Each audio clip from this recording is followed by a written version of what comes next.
Good afternoon. I'm Tomiko Brown-Nagin, Dean of the Harvard Radcliffe Institute and Chair of the Presidential Initiative on Harvard and the Legacy of Slavery. I'm pleased to welcome you to our Radcliffe on the Road program, exploring the work of that presidential initiative. As the name suggests, this program would typically be on the road to share the interdisciplinary exploration and discovery that happened at the Institute with Radcliffe and Harvard alumni and friends around the country. I know we're all looking forward to a time when we can safely travel and come together in person, but I'm very glad to have the opportunity to engage with you today.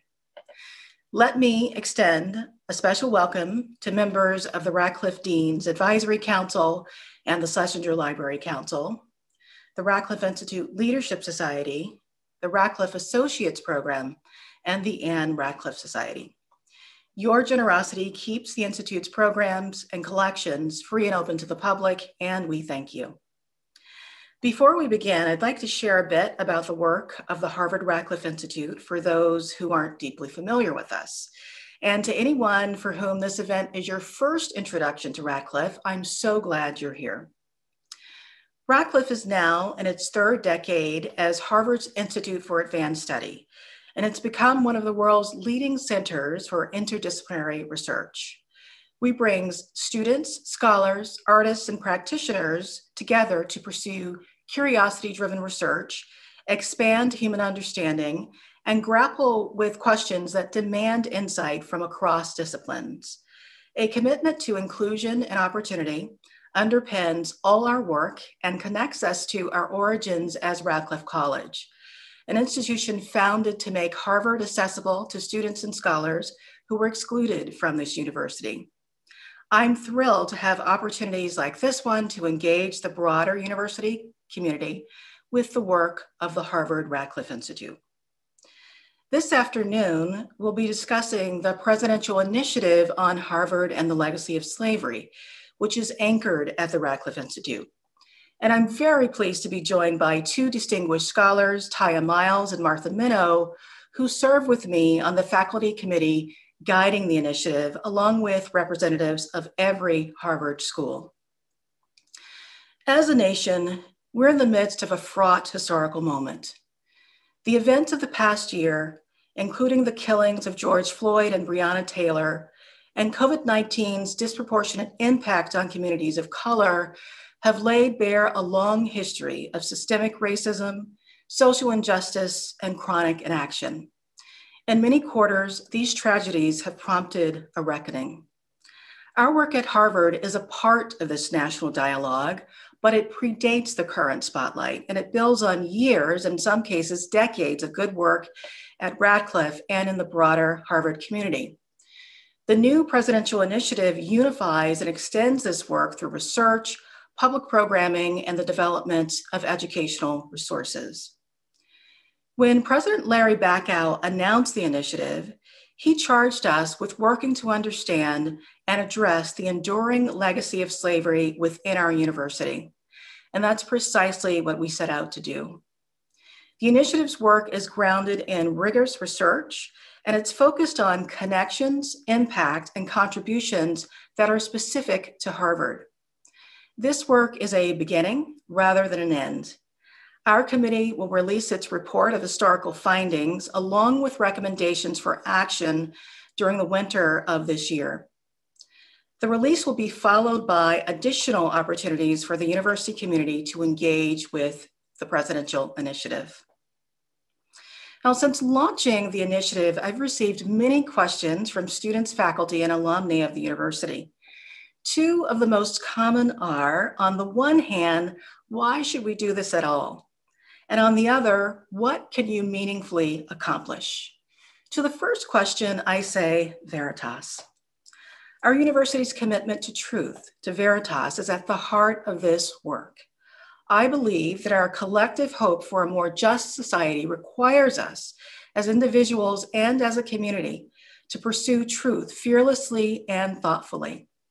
And this means engaging not only with the present, but also with the past. As I've said many times, we can't dismantle what we don't understand.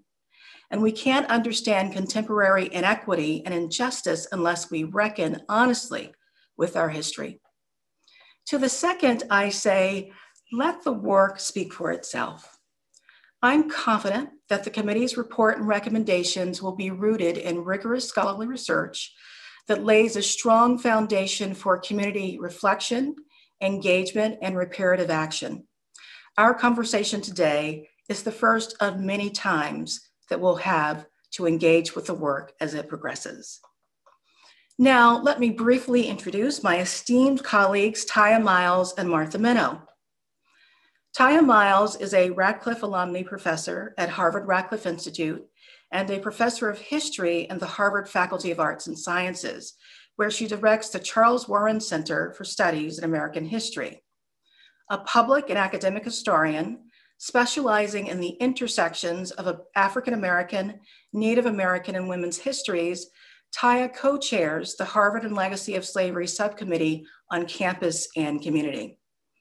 Taya is the recipient of several awards, including a MacArthur Fellowship, and she's the author of 5 books.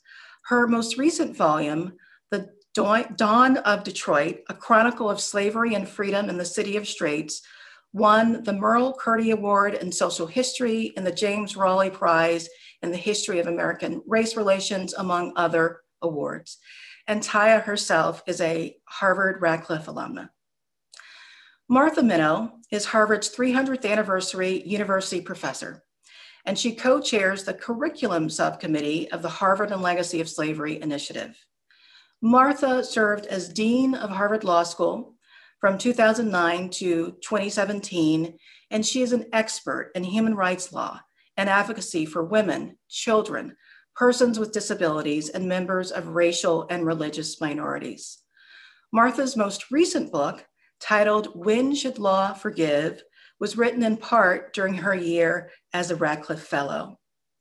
Martha is the recipient of numerous awards, including 9 honorary degrees. She serves on the boards of the MacArthur Foundation and the Carnegie Corporation, as a member of the American Academy of Arts and Sciences, and has been a fellow of the American Bar Foundation and the American Philosophical Society. Before joining the Harvard faculty in 1981, Martha clerked for Supreme Court Justice Thurgood Marshall. She's also an alumna, having earned her master's degree in education at Harvard. Thank you, Martha and Taya, for joining us. Now, following our discussion, we'll turn to audience questions. You can use the Q&A feature on Zoom to submit your questions at any point during the program. We just ask that you keep your questions brief so that we can address as many of them as possible. And now I'd like to start our discussion with Taya and Martha. And I thought I'd start with a question asking you to both reflect on why you chose to engage with the work of the Harvard and Legacy of Slavery Initiative. I wonder, Taya, if you'd like to go first. Thanks, Tomiko. I'd be glad to. And thank you again for inviting me to participate on this panel. It's really a pleasure to be here with all of you. And I'm just thrilled to be with so many alumni. I joined this committee in part because it was a way for me to contribute to the university that I love, the university that helped to shape my career and that has been the cradle of my intellectual and creative work. And here I'll just pause to fill in a bit of what that work is so you have a sense of what it is that I'm referring to. I study slavery and I focus on the history of enslavement in little known moments and places. And I try to draw stories out that we haven't really had the chance to be aware of before or to entertain before when it comes to enslaved people. For me, that has included looking at slavery in Native American nations, such as the Cherokee Nation. It has included looking at the enslavement of Native American people alongside of African people. It has included looking at slavery in the North and the Midwest, in urban areas. And that has also included looking at legacies of slavery with a focus on ghost tourism which is actually a popular pastime on Southern plantations. I have endeavored in this work to translate what it is that I have found into various media, including academic publications, of course, but also public creations, such as novels, websites, and mapping, because I do feel that it is our job as scholars, as people who are privileged to hold these positions, to engage with communities, to engage with anyone out there who wants to share in the production of knowledge and who wants to gain greater understanding of our past lives and our current challenges. So when President Bacow sent me that email, I was more than happy to accept the invitation to pick up the baton along with committee members that had already been carried by previous colleagues in the past, and including by President Faust and Dean Cohen, who was the former Dean of Radcliffe before Dean Brown-Nagin. In part, I wanted to contribute, as I have said, but I also wanted to be one of the many people who are joining together to engage Harvard in this work, which is a larger shared project across institutions, across society, the work to really look at ourselves in the mirror. By ourselves, I mean as individuals, I mean as communities, I mean as institutions, I mean as a nation, and to confront what it is that we have been and who it is that we are today. I think this work is crucial to that process. And I think that the circumstances we find ourselves in now, so much division, confusion, resentment, are actually evidence of the fact that we cannot ignore this past. We may try to look away from history, but we can't escape it. We're living with its legacies every day. And I think it's a privilege that we have at this institution and on this committee to engage with that very serious work. Great, thank you so much, Taya. And Martha. Well, thank you. And it is indeed a pleasure and a privilege to be here and to be taking part of this very important undertaking. The short answer about why I chose to engage is that the team of Tomiko Brown-Nagin and Larry Bacow was quite persuasive. And I'm honored to step up when asked by either of them to do anything. For me personally, the issue of racial injustice very much informed my decision to become a lawyer, to go to law school. I was studying at the Graduate School of Education. I had concluded that inequality in the United States called for radical reform of our educational systems.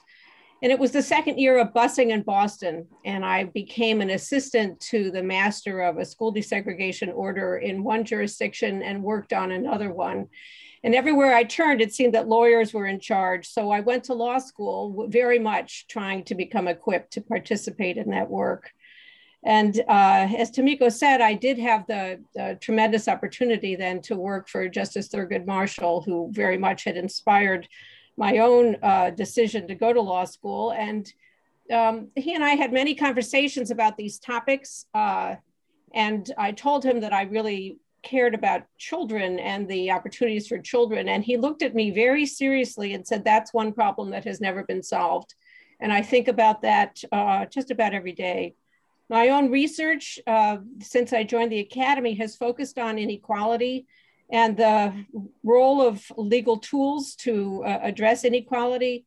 One of my books is called In Brown's Wake, Legacies of Americans' Constitutional Landmark, in which I explore what happened to Brown, why, in fact, are schools more racially segregated or separated in the United States now than they were in 1954, and how did it come to pass that this critical landmark decision that has inspired inequality struggles and struggles for justice all over the world did not achieve its main goal. And it has had more influence outside of schools when we deal with race, and in schools, more influence on non-racial segregations, for example, around gender and language and disability.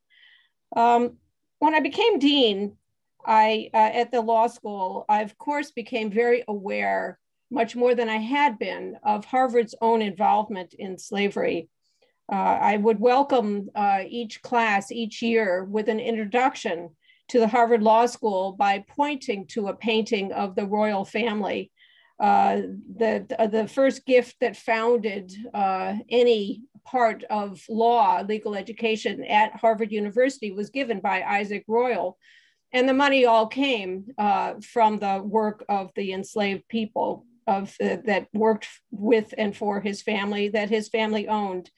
And I always would say to the students, we are giving you the tools to use the law, but everything that Isaac Royal did and that Harvard did was perfectly legal. So if we only do what's legal, that's inadequate. We have a bigger obligation than that. The ongoing work of reckoning with the failures to realize the promise of equality in America forms not only my own work, but of course the work of many others. This past week, I was involved with many others in filing a lawsuit in New York City, challenging the way that the public schools there continue to separate people by race in the tracking system and the exam school process. And I also work on reckoning and the reckoning with terrible pasts. I've worked on the ways in which group differences have become the predicate for civil wars and mass violence, apartheid. And I've worked both in the field and then as a scholar looking at the South African Truth and Reconciliation Commission and issues dealing with transitional justice in the former Yugoslavia and Rwanda and Colombia, Sri Lanka, and elsewhere. And in that context, become very mindful about the limitations of law and the need for multidisciplinary communal processes to reckon with the past. And so it's for me a distinct honor and a constant learning experience to be involved in the work of this committee. Thank you so much for that, Martha and Taya. And I should say a few words about why I accepted President Backow's invitation to chair this endeavor. And the first reason is by virtue of being the Dean of the Radcliffe Institute, which for so many years has been involved in this work. Of course, Drew Faust was our founding dean. Drew established a committee that preceded this one that started to explore Harvard's involvement with the system of slavery.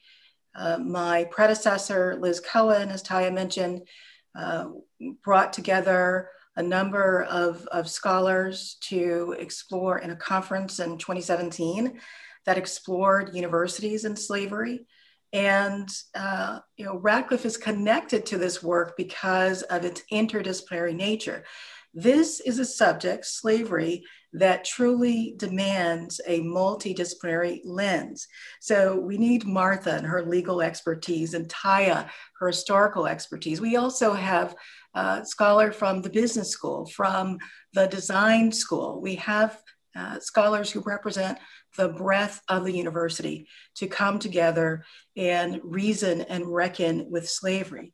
I should also say it's not just that, though. It's not just the deanship and the relationship to the Radcliffe Institute that encouraged me to take on this role. It's because I have been writing and thinking about legacies of slavery and remedies for the legacies all my career. I've done so through work that's focused on the era of segregation and its impact on the lives of African Americans, particularly the vestiges in the educational system and on legal remedies. And I also will add that I was born and raised in the Deep South. I observed legacies of slavery and Jim Crow every day.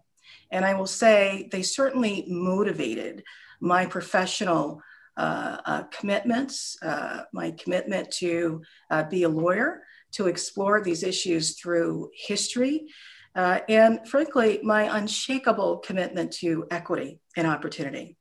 And so given all of this, it seemed that I could hardly refuse what is a great honor, and that is to chair this committee.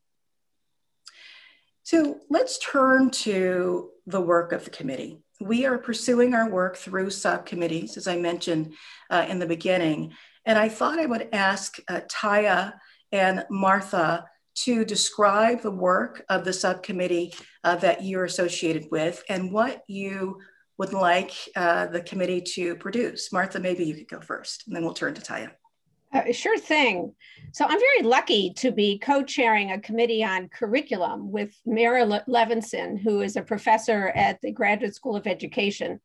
And our task is to examine what already exists by way of courses and course materials, and also teaching materials or materials that are research-based that could become the basis for classroom materials, and to find ways to make all of that much more readily available and usable for people who don't currently touch on or deal with issues of slavery or Harvard's experience with slavery in their own teaching. In the course of this work, we've had the opportunity now working with student research assistants and talking with a lot of staff and faculty to explore, well, what are the ways that every student who comes to Harvard learns about being at Harvard? Where do they learn about Harvard University? And that turned our attention to orientation programs. Every school does it in its own way. This is Harvard. We are decentralized, and we've learned a lot about the varieties of ways in which individual departments and programs welcome students. What we have learned is that there is no welcome to Harvard per se. This is all done through these subgroups. And one of our goals is actually to develop materials and to offer them to schools and departments and programs if they would like to include material about Harvard's legacy of slavery in their orientation, and to make it as user-friendly as possible. That includes trying to think about what would be most effective and usable for students and for the staff and faculty who run these programs. And we're exploring the possibility of a film, as well as what kinds of related discussion groups and materials could accompany that resource. We're also putting together case studies and exploring the possibility that some of the terrific resources at Harvard University around teaching and learning, like the Bach Center, and like the Hauser initiative around teaching and learning, could be helpful to people who want to explore ways to grapple with the legacies of slavery. And so that's another aspect of our work. So it's not just developing materials and pointing to them, but thinking about teaching and learning and how to equip people on this campus who are engaged in this very important work of teaching and learning to teach and learn about Harvard and our legacies of slavery. Thank you, Martha. And Taya. Sure. So I am one of 3 co-chairs of the Campus and Community Subcommittee. The other 2 co-chairs are Stephen Gray, who is a professor of architecture and urban design, and Dan Smith, who is the pastor at First Church Cambridge and also a professor in the Divinity School. We have many other members of this subcommittee from across the university. They include Martha Minow, who is doing double duty, Nancy Cohn, Maya Sen, David Williams, and William Julius Wilson. One thing that I think we all have in common across our various disciplines is a deep-seated recognition that history is about the community, that the pursuit of historical knowledge and understanding, which we could describe as a pursuit of truth, as Tomiko has put it, really needs to involve all of us, because all of us develop a sense of who we are through history, through how it is that we define the past, through how it is that we apply the past to our own lives. That includes us as individuals and also, of course, us as an institution. It includes us as a nation.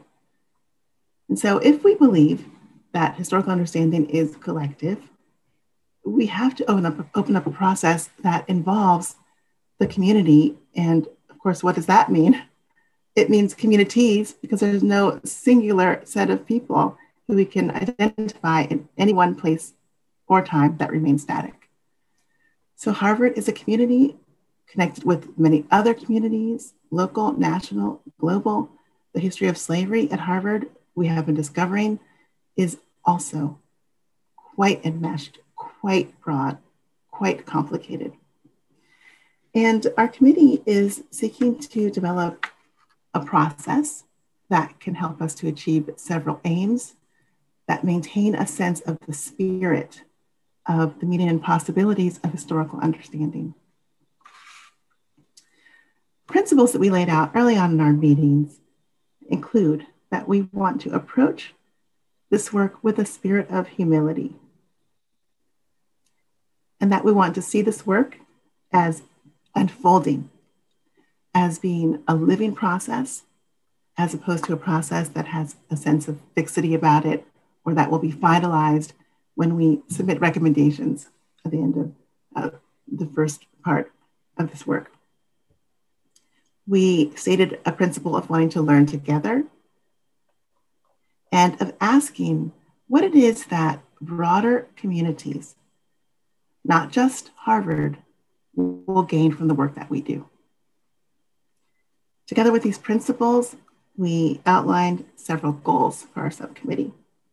One of those was to invite people into learning together. Another of those was to disrupt willful ignorance.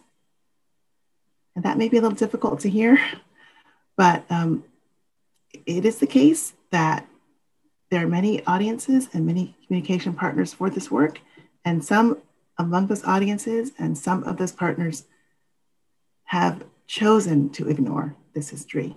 And we want to engage with everybody, no matter where it is that they are when they come to those conversations. Another goal is to create a shared space of campus education and recognition. That is, that we want to understand the campus as a community and part of the community, and this broader Cambridge and casting the circle out even farther community as being part of our campus. We had a goal to create a sense of public remembrance and reckoning through our work. We stated a goal of creating some kind of ritual around the new knowledge that we gain through our process, and also around the emotional responses that are going to be elicited through this process. We had a goal of encouraging and channeling action. That is, we don't just want to do research and write a report, though that is all well and good, and we love research and we love writing. We want to find ways to enact what it is that we discover in our worlds. We said that we wanted to create tent poles or guideposts for an ongoing process, an ongoing set of conversations. And that we wanted to share in that process with community partners, as opposed to deciding for ourselves as a subcommittee what the process should be, packaging that up, and then handing it to community members for community groups. So in keeping with these goals and principles, we laid out several tangibles or productions, creations that we want to develop over time, recognizing that this will probably change because process that is open leads to surprises. But we said that we wanted to create a graphic catalog, a visual compendium of objects, of spaces that relate to enslavement, to better translate that material with and for our community partners and our audiences. We want to create walking tours that might be self-guided, that might be related to apps and all kinds of technology that we aren't experts at, but that others are, and we want to bring them in. We want to have public and campus discussions and engagements and creations. And we are especially excited about the possibility of perhaps partnering with the American Repertory Theater around one such creation that would enable us to have really rich, ongoing, creative conversations and engagement with community members and with artists. We wanted to have some kind of creation or output that was ritualistic in a sense, that would recur over time in a way that could be expected and counted on, and that would have a sense of beauty about it, that would bring the people involved to a space of stillness and reflection, perhaps, in relation to this history. We talked about wanting to encourage storytelling and to record stories in some way, and also about helping to produce curricular materials for the kind of work that Martha has already laid out. Well, thank you so much, Taya and Martha. And I have to say, I just am struck by, in a world where there's so much screaming and snap judgments and quick takes, you have to just admire the thoughtfulness of Taya and Martha's discussion of their aspirations, the rigor, the process that is embedded in the work of these subcommittees. It is quite impressive. Thanks to both of you. I should also note that there are two other subcommittees. There's one on Harvard historical ties to slavery in Antigua and other nations. There is a subcommittee on medical education and exploitation. And I want to note in particular something that Taya referenced, and that is within the campus and community group, there's a survey being conducted under the auspices of Bill Wilson and Tony Jack. Of course, Bill Wilson, the eminent sociologist, university professor, and Tony Jack, who's in the Graduate School of Education. They are engaged in a survey of current Harvard students focused primarily on Black students who are descendants of enslaved people, with the goal to shed light on how Harvard undergraduates have coped with the confluence of the racial reckoning, the public health crisis, and economic distress. And we expect to share those preliminary findings with our reports in the winter. And I think it's going to be quite meaningful to have a survey like that, along with the other dimensions of the report and the work that is ongoing in the subcommittees. And I'm eager to share that with all of you. Now, we're going to move to some audience questions, but before we do, I want us to spend some minutes reflecting on what repair and reconciliation for legacies of slavery should or might entail. And I mean to pose that question not just in reference to the university community, but to society more broadly. And of course, it's a complex question. There are many and diverse perspectives on it. And I thought that I would ask both of you to reflect on however you would want to respond to that question about repair and reconciliation. Taya, would you like to start? Sure. The word repair helps us out to begin with in thinking about what it might mean, because it points to something that is broken. And I think that's the first step in any reparative process, to recognize that the thing is broken. It's not functioning properly. There's an indication of pain or suffering in whatever it is that is in need of repair. And when we recognize that something is broken, we have to diagnose how it got that way and what might be done to fix it. I think that the process we're engaged in with this committee is part of the diagnosis. After that, of course, there has to be a prescription, there have to be tools for addressing the broken thing that needs to be repaired. And those tools can take many different forms, and I think have to take many different forms, because the brokenness that we're looking at in particular, so old, so deep-seated. It will be so difficult for us to actually put the pieces back together. And so we need as many tools as we can possibly imagine for the work.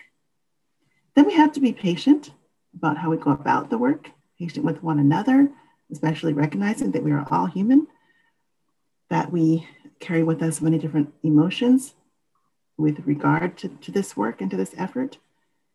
And it's hard. This is hard, what we are embarking upon.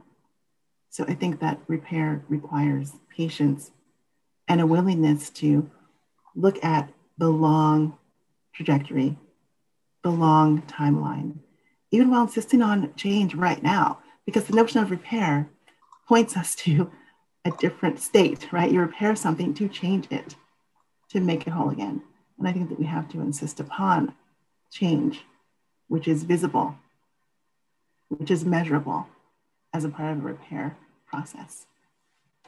Great, thank you. Martha.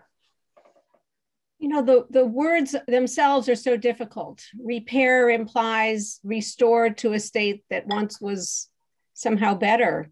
When we're talking about the United States and its treatment of slavery, it's hard to know. And we're talking about the United States and its treatment of those who lived here before conquerors and colonial powers came. What is the return?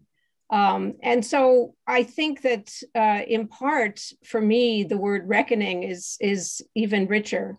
And how can we come to grips with the past because we are committed to a different future? We can't change the past, but we can change the trajectory of the future. The very words that we use are problematic. I flinch when I say the word that people were owned, but if we don't face up to it, then we haven't dealt with the past.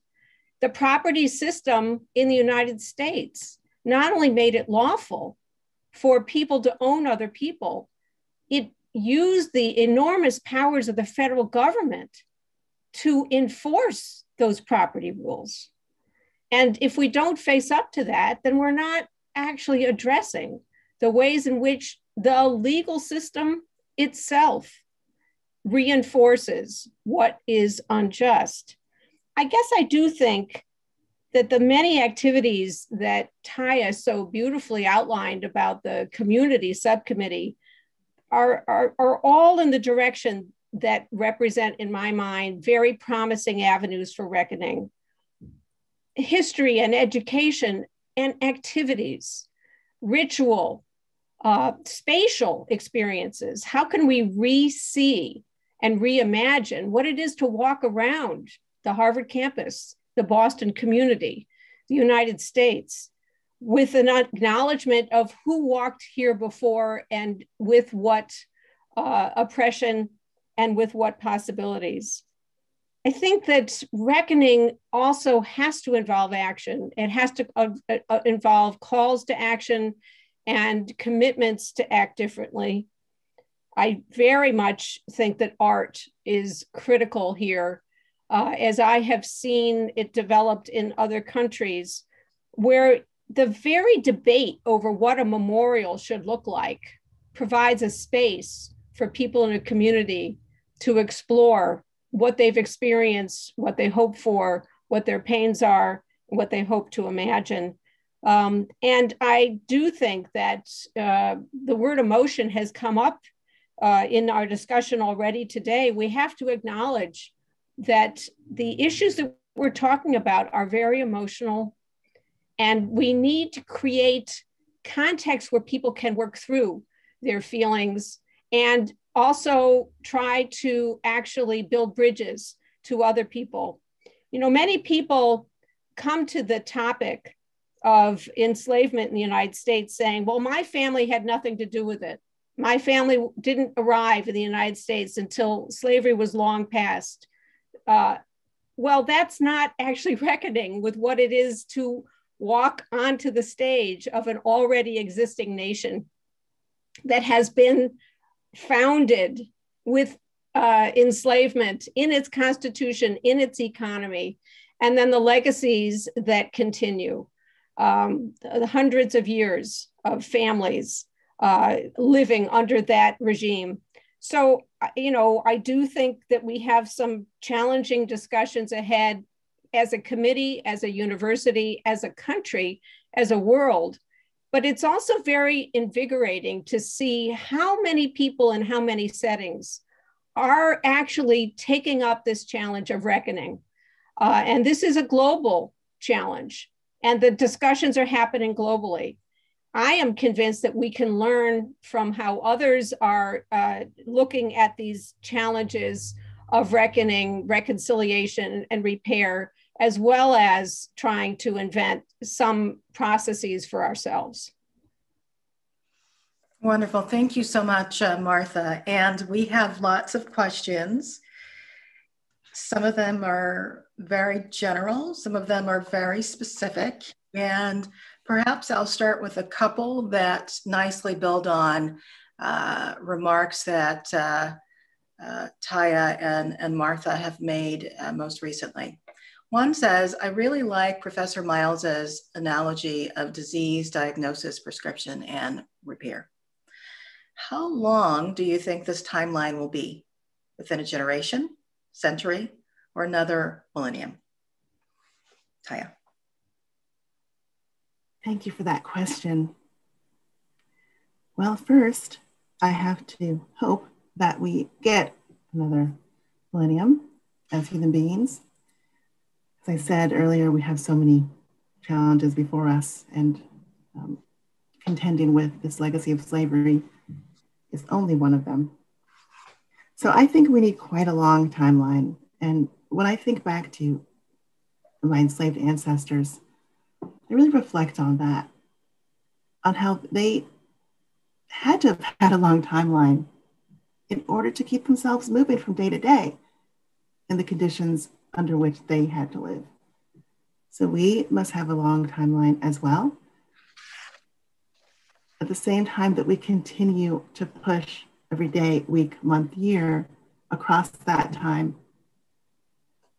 for change. And so this won't be done by the time our committee submits its report or by the time our subcommittee is engaged with various community discussions and artistic productions. It will continue, which makes sense because the work of forming selves and forming communities, the work of knowing ourselves and refining communities is ongoing. I don't say this to duck the question, but instead to try to, I think, look squarely at a reality. We are so deeply enmeshed in racial hierarchies.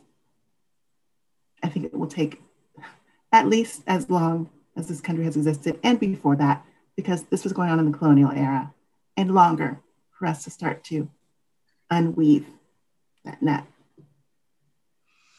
Thank you, Taya. Your answer speaks to the depth of the problem, the enormity of the problem, and it's quite nuanced, and I certainly appreciate it. Martha, there's a question that asks, what have experiences of reckoning, repair, breakage in systems in Germany and South Africa said to you about what we still need to do in order to diagnose the problem in this country? Well, thank you for that question. There is much to learn from, including successes and failures.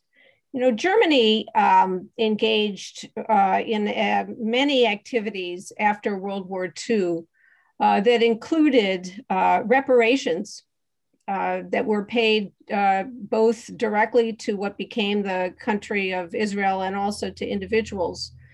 Also, the historians, professional historians in Germany, took up a project of confronting what were the stories about German history that were taught in the schools, and what should they be, and fought over the terms of that history. The fight over memorials in Germany is a particularly interesting one to me, with the really extraordinary creativity in Berlin, for example. Rather than one place that has one memorial, there are memorials that are just embedded in the cobblestones to remind people, stumble stones, as you walk, who lived here, and here are their names. A memorial in another city in Germany that was designed over time to disappear, to remind people that actually the memory itself was fragile.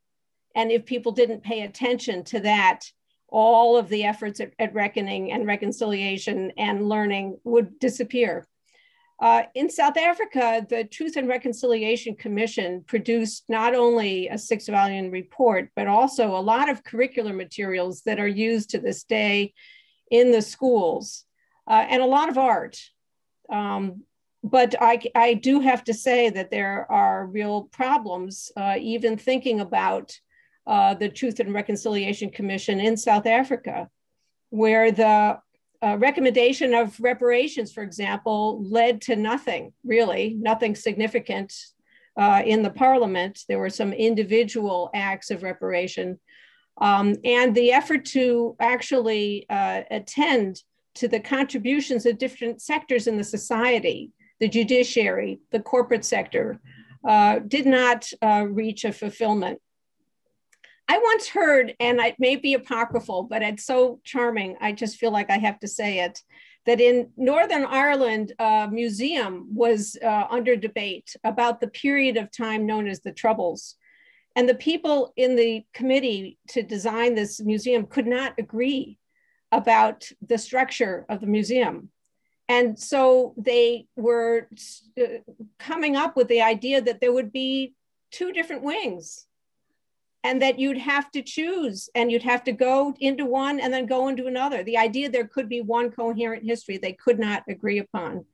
I don't know if that's true, but I know that the possibilities of physical memorials, of museums, of spaces to express what's hard to express in words is what has to be part of this undertaking. And again, learning from history can be helpful. Susan Neiman has a very powerful book about lessons from the German reckoning experience for the United States.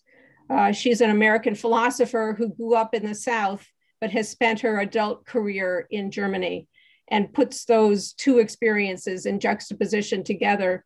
And she talks a great deal about Bryan Stevenson's memorial to the legacies of lynching in the United States, and his museum that he's created. Bryan Stevenson, marvelous graduate of Harvard, who has spent his life and his career defending people caught up in the criminal justice system. He once said, you know, I can go to the Supreme Court and I can even win these cases, but we will not change what happens, and we will not reckon with the past until we change the narrative. And so I think that that's, again, a lesson that I've learned from how Germany grappled, and I think from Bryan Stevenson's efforts to build a narrative. Wonderful. Thank you, Martha. There are a number of questions about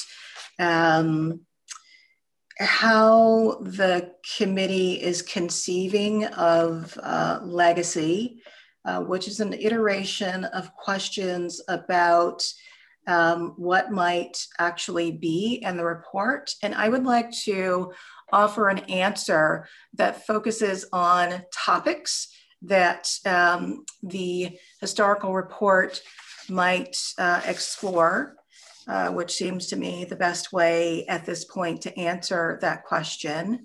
And I will point to bequests, land, buildings, intellectual leadership around issues of race, that are rooted in slavery, race and racism, I should say, and then leadership. So surveys of Harvard leaders, stewards, faculty, and prominent affiliates who are connected to the system of slavery. And thank you for those questions. And again, we look forward to releasing this report where you can learn much more by way of details. There is a question about the process of researching Harvard's past legacy with slavery, what it's actually been like, how visible and invisible the sources have been, and so forth. And this question, of course, is being posed by a fantastic historian, our former dean, Liz Cohen. And I'm happy to speak to that matter a bit, and would love to have others join in. So briefly, I will say it's an incredible job of synthesis and delineating categories, of thinking about influences that are both direct and indirect, defining legacies. And we've done so by compiling any number of sources, research in any number of Harvard libraries. Of course, it's been very difficult during the COVID period because we've had limited access to some sources. And we are very pleased to say that the Houghton Library, the staff there, have been so eager to help us. They have digitized sources that we've been able to access and use. I will also say that this effort is monumental in scope. It involves a number of people. Of course, the historians on the committee, which include Taya, myself, Annette Gordon-Reed, Sven Beckert, who is, who in many ways is started this endeavor around exploring Harvard's connections with slavery along with his students. We have a whole bevy of research assistants. We have a project manager who is herself an historian. So there's a great deal of work that's going on. We're happy to have a lot of sources. And frankly, the challenge is in paring things down and reminding ourselves that this is a beginning, it's not an ending. There is so much more work, historical exploration that can be done even after we are finished with our work. I want to get to another question, which comes from a person who is involved in the entertainment industry, who marvels at how little American counterparts actually know about the real history of slavery and Black people in this country. With the reality of so much misinformation and miseducation, the question is whether we are thinking of partnering with entertainment companies, or perhaps a different way of asking that question is how we're thinking about digital humanities and media in our work. Martha, do you want to offer a perspective? I will. I do think that even in the early discussions we've been having with some filmmakers about the possibility of making not just one, but a series of films about the experiences of slavery and their influence at Harvard, I think that we see now the possibilities of many forms of multimedia communication. I wanted to call out development that was just announced this past week, independent of our committee, but pretty wonderful, where the Harvard libraries are in collaboration with groups elsewhere, at Michigan and Michigan State and Maryland, to create an open database of an inventory and resources about the slave trade as a resource really for people, not just researchers, but people looking at their own family history or the histories in America and around. I think that there are so many possibilities with digital media right now to share information, to make it available, and to make it usable by people besides those inside of an academic institution. I think very much the report that will come out of this committee is the beginning, not an end. And it's an invitation for not only more research, but more ways to make the knowledge usable. Great, thank you, Martha. I also would like to note a question that has come in about working principles for the design of memorials. One issue is how easily any marker monument can be ignored.